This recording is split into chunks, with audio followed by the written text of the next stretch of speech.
Okay guys, so now I'm gonna tell you your roles for the movie Starscream.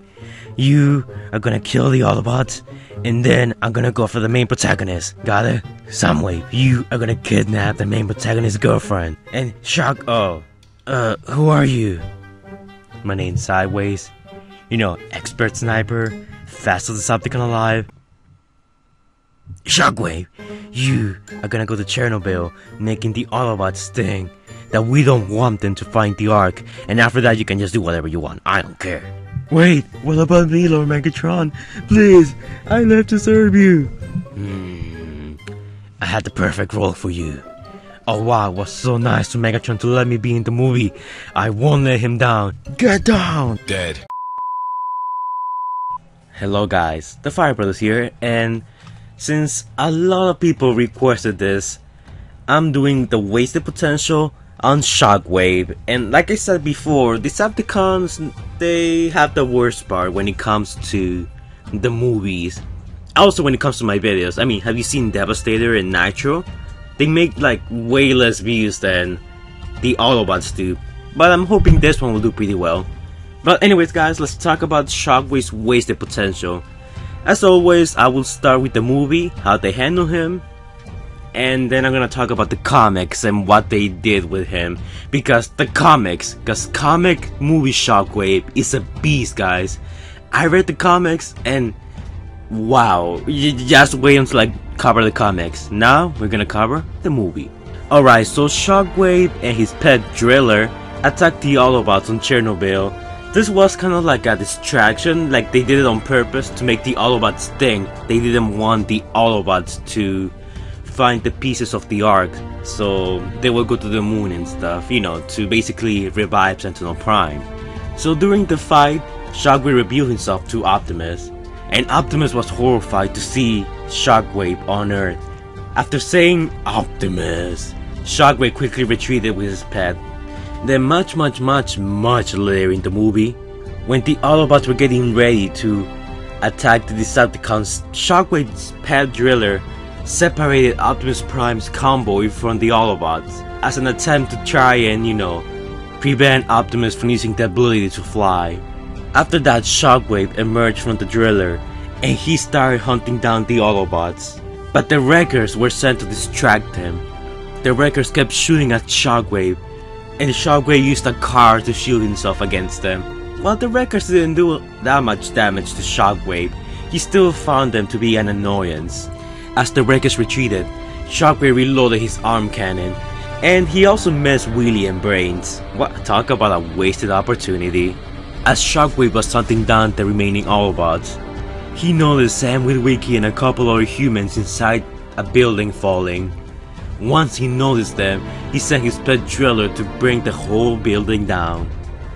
While the Driller was about to do it, Optimus Prime swooped in and decapitated the Driller. Shockwave was really angry by his pet's death, so he shot at Optimus Prime. Optimus saw Shockwave and tried to flee from his shot, but he didn't manage to escape in time. Optimus Prime began falling from the sky and got stuck into a couple of cables, temporarily disabling the Autobot leader until the Wreckers will show up and later rescue him. After that, he soon joined Soundwave and Barricade in rounding up the captured Autobots. At this point, Soundwave was about to execute Bumblebee, but Brains and Wheelies managed to sabotage a Decepticon ship. And by doing so, it created the perfect distraction for Bumblebee to kill Soundwave and the other Autobots to escape. You know, this wouldn't have happened if Shockwave would have killed Brains and Wheelie on the first place. Come on, man, you have one job, Shockwave. You couldn't even kill the weakest Autobots. During this, Shockwave retreated further away with Barricade and some other Decepticons. But what they didn't know is that the humans had set up a trap for them. As soon as they were in position, the humans set up explosions on the legs of some Decepticons and took out some of their eyes, like barricades and some other protoforms. As the humans began going into the battlefield, Shockwave began shooting at them, but one of the human paratroopers that were falling down from the sky to try and surprise attack the Decepticons, accidentally landed his parachute in front of Shockwave's face, distracting the Decepticon. He wasn't able to see what was going on around him. Once he took the parachute off his face, the humans were already all over him, and then the Wreckers showed up, hitting Shockwave on his weak point, his backpack. Shockwave retreated further back, and the Autobots showed up, turning the tide of the battle. The Decepticons were doing their best to hold on, but then Optimus came swooping down from the air. In a rampage, he killed all the Decepticons present in the battlefield. And then, he set his eyes on Shockwave. Shockwave was desperate. He shot at Optimus, but Optimus barrel rolled and dodged the attack. Then Optimus activated a set of knuckle spikes and punched Shockwave so hard that part of his abdomen shattered. But this wasn't enough to keep Shockwave down. Prime, not giving up, he punched Shockwave once again, pinned down the Decepticon to the ground, and tore his single eye out through his throat. Ugh, that's kinda disgusting. Finally killing the bloodthirsty Decepticon. Then Optimus Prime, in a sign of disrespect, used Shockwave's cannon to shoot out one of the control pillars set up in the city. An outcome from Shockwave dying in Dark of the Moon. It made his fellow Decepticon Nitro Zeus really angry at humans and Autobots. He blamed them for Shockwave's death. In the movie, he wasn't that angry at humans. And also, Nitro Zeus is kind of a fangirl of Shockwave, I guess. It's me, senpai! Notice me! Notice me, senpai! Please! And that's pretty much it in Dark of the Moon. He didn't do much, he was there, he was cool. I mean, I would have liked if he would have killed at least one Autobot. So yeah, that's pretty much it for Shockwave in the movies. Now we're gonna talk about the comics. Okay, so Shockwave has like a lot of stuff in the comics, so forgive me if I skip some stuff. So basically Shockwave, Megatron, Optimus Prime, well Optimus, he wasn't Prime at this point. A lot of the Autobots and Decepticons we know were on the same side back in the Cybertron early days, when they were fighting for resources and stuff, under the command of Sentinel Prime. One day Megatron told Shockwave he had eavesdropped on a conversation between Sentinel Prime and Optimus, where Sentinel had tried to pass on leadership to Optimus, who refused, unable to accept he was also a Prime. At the outskirts of the city named TEKKEN, they encounter a driller. This will later become Shockwave's driller, a subterranean life form that had been brought on the planet's surface by the new energy flow through it, which was attacking a group of hatchlings and their protector, Starscream. Shockwave was amazed by the creature, calling it magnificent. After besting it, he joined the Cybertronian Defense Force that Sentinel placed under Megatron's command, rooting out descendant Transformers. So it's basically the police, because the Decepticons, like Megatron and Shockwave, are like warriors. So it kinda makes sense to have them, you know, be the police. But of course, this wouldn't last very long, since Megatron's jealousy that Optimus was chosen and not him will lead to the war, and then the factions kinda just happen. Sentinel Prime leading the Autobots, and Megatron leading his Decepticons. During the war, a bunch of stuff happens. Some fights here and there. Sentinel Prime's arc gets, you know, lost in space.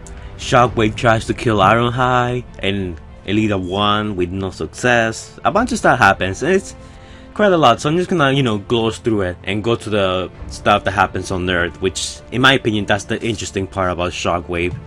So now we're gonna go over the comics of the Rising Storm, Frozen, and Convergence, because some of these events kind of align with each other, creating their own timeline. Okay, so sometime later, after the Autobots sent the Allspark into space, Starscream left Shockwave in charge of the Decepticons still on Cybertron, as he went in search of the Allspark. During a battle with a team of Autobots, Shockwave heard the scream of the Allspark when he was found by Sector 7, leaving Dreadwing in charge of the Decepticons on Cybertron. Yes, cause we all know Dreadwing is the most trustworthy guy to leave a planet to. Okay, so Shockwave left, swearing not to return without the Allspark. He crashed somewhere in Siberia in 1908. He remained buried there in stasis lock until Soviet Russia found him 10 years later. using stolen research from the United States who had found Megatron the same way. This is kind of ironic. The Russians reverse engineered his technology to embed nuclear power plants. But once the Soviet Union collapsed, there were no records of Shockwave's existence or anything. Everything had been destroyed, burned, or shredded. So Shockwave was kind of just left behind. But Shockwave would not remain lost for too long. In 2010, Megatron freed Shockwave and brought him to his base in Namibia. Whatever, I don't know how you pronounce that. Once freed, Shockwave was more than happy to go back to killing Autobots as soon as possible. Much later, Shockwave and Astro Train, yes, Astro Train is on the movies, well, at least the comic version. Shockwave single-handedly killed Longarm and Salvage and stole material for a mysterious construction project over in China. Shockwave began observing what the Transformers stranded on Earth were doing. He saw that the Decepticons were ambushed by Autobot forces in California, in which Starscream retreated. Many Decepticons were killed and Fierce Swoop was captured, and he called them idiots for being so easily disposable. After contacting Astro Train for an update on their project, he tracked Time Bomb's radiation trail back to Starscream's current base of operations. Starscream's kinda doing his own thing at this point. In a junkyard of the outskirts of Mexico City, he blasts his way through Decepticons, unwise enough to try defending Starscream. Megatron had requested his services, further implying that after the battle at Egypt, Starscream had kind of left the Decepticons. Before the conversation could go any further, Astro Train radios Shockwave with some bad news that the brain unit, that's Brain, it was initially a Decepticon protoform. This brain unit had control software for the machine they were trying to build. We later find out that it was the pillars and the space bridge basically. Shockwave then told Starscream and his remaining Decepticons to go and recover the drone, or else he will kill them himself. While Starscream and his Decepticons were fighting Optimus Prime and his Autobots, Shockwave figured that this would be the best time to give Optimus Prime a message. He went to the NES headquarters in Diego Garcia, where he fell down from the sky. He killed Knockout and Doom Runer, and many, and I mean many, Autobot warriors and Autobot refugees who were too injured to serve in the war in the front lines. Shockwave also killed a lot of humans of his wave, left and right. There was just fire, explosions, and human corpses everywhere. Shockwave found this to be pleasant. Shockwave then made his way to the prison chamber, where he found Joel holding captive Fierce Swoop. Joel went horrified when seeing the pile of corpses Shockwave had on his wing, activated his electro webs, I think that's how it's called, I forgot, and told Shockwave to surrender. Shockwave declined and quickly shot Joel, and in one shot, Joel fell to the ground, and then he freed Fierce Swoop. Joel was really injured, and with his last breath, he tried to contact Optimus Prime, saying, "Prime, do you read me?" And then Shockwave replied with, "No, he doesn't," and he killed Joel. Then Theodore Galloway, that's the guy from the second movie who wanted to get rid of the Autobots, told Shockwave to stop and that he was in charge. Then Shockwave replied with, "You are in charge," and killed him, along with a couple other humans that were around him. And that's why we don't see him in Dark of the Moon. Problem solved. After killing Joel and freeing Fierce Swoop, he left Diego Garcia. Then he arrived in Philadelphia, where the fight was happening. Elita 1 was trying to tell Optimus Prime that it was Shockwave who was behind everything. As she was saying that, Shockwave fell down from the sky and stomped on Elita 1, killing her. In the process, he also shot down Wheeljack and Mirage, gravely injuring them. And then he killed Fierce Swoop just for laughs. Optimus was really angered by Elita 1's death, and he battled Shockwave. They were both evenly matched, but Optimus Prime managed to overpower him and brutally pummeled the Decepticon to the ground. Prime was about to kill a really injured Shockwave, but his pet, the Driller, came to save his master. The badly damaged Shockwave returned to Namibia, Africa. So yeah, that's it for the comics, guys, and wow! He killed Elita 1, Joel, Fierce Swoop, Knockout, Doom Runer, countless is all about warriors and refugees and tons of humans. Why couldn't we have gotten this Shockwave in the movies? Like, this is the Shockwave we all want. Cold, calculating, kind of a psychopathic murder. He's got it all. He also has a couple of game appearances, but I'm not gonna cover them all. I'm gonna cover the Transformers Dark of the Moon PS3, the game.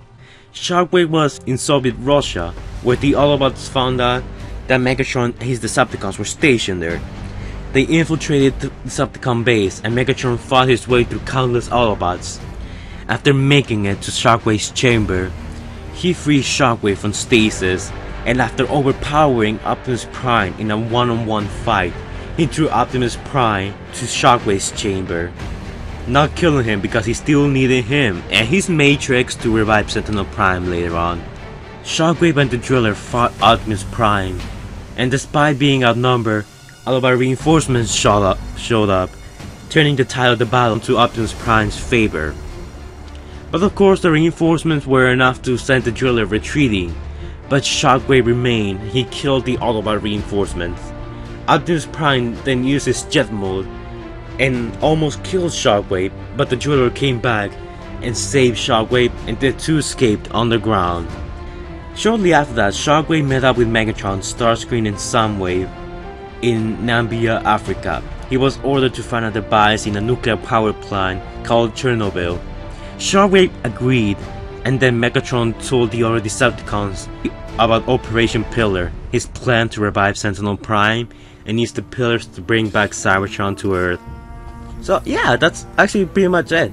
His comic appearances, his movie appearances, and his game appearances. Now that I'm done talking about how other medias besides the movie handle the character, I have to say, okay, so I'm really impressed on how the comics handle Shockwave.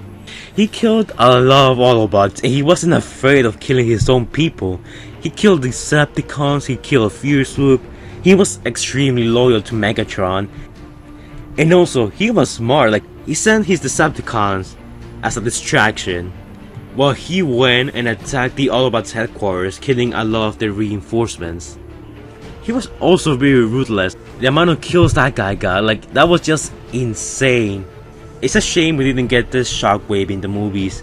Like, that would have been great if you know, Shockwave acted or did some of this stuff in the movies. Also, the game, he didn't do much, but I guess the game kind of just explains how Shockwave, you know, got into the scene and stuff. That was just about it for him. I will say that out of all the characters, Shockwave probably got screwed the most by the movies. I mean, sure, he had a cool design, he was there. He didn't really have a major fight scene aside from the beginning and just him getting killed. But I will say that the comics kind of saved the character and gave us the Shockwave we wanted. And in the game, you know, Shockwave was also a beast. I mean, he could one-hit kill all of us just by punching them, basically. We should call him One Punch Shockwave. Okay, so I guess I would say that Shockwave, in terms of ruined by the movies, I would say that Shockwave would be a second place, just behind RC, who got screwed the most by the movies. Yes, there is a scale now where I will rate all the Transformers that got screwed the most by the movies, from the one that got screwed the most to the one that got screwed the least. But anyways guys, that's Shockwave's wasted potential. Do you guys think the comics did a good job? Do you guys think the game was good? Or are you guys fine with how the movies handle him? I personally don't have a problem with the movies, but I feel like they underuse him. And underused is an understatement because they totally, completely underuse Shockwave in the movies. But that's just me. Anyways guys, like, comment and subscribe for more wasted potential. Tell me down below who you want to see next, and I'll see you guys in the next video. Bye guys.